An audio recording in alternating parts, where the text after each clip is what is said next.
She seemed to be okay. I think when things started falling apart is when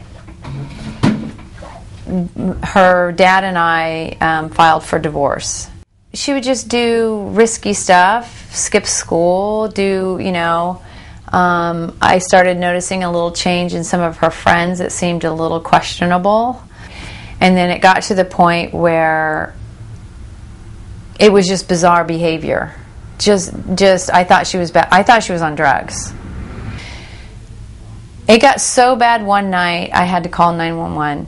She was just glazed over. I thought she was high. I didn't know what was wrong with her. So they ended up taking her away to the hospital. They had diagnosed her with schizoid affective disorder. But that was my whole struggle with her. She just wouldn't stay on her medication. She'd feel better, she'd give it up. So then she started to self-medicate.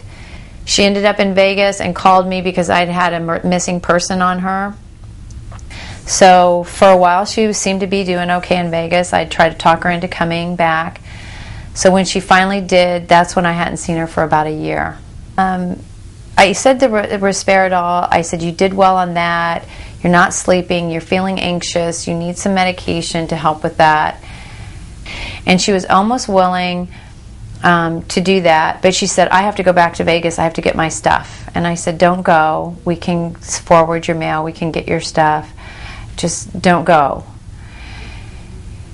And she got on the bus, and that was the last I heard from her until I got the call from the coroner's office.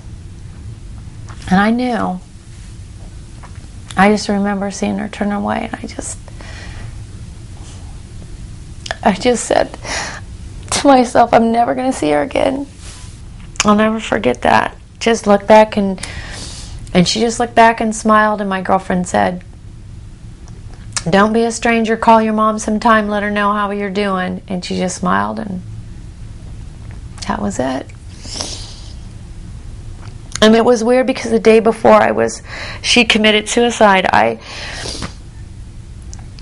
was just really upset at work. I was it was just a bad day. If you can have a really bad day for no reason, I was having a bad day and I couldn't even figure it out.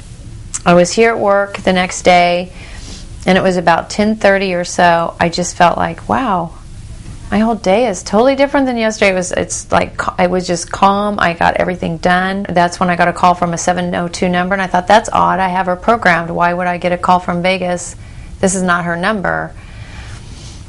And that was when it was the coroner's office, but I didn't know. They said, are you Michelle's mom? And I said, yeah. And that's when they told me that she had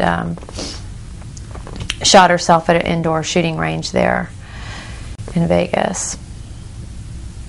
I just think it's sad because without the mental illness, I think she was a bright, articulate, girl. She was athletic. She was amazing.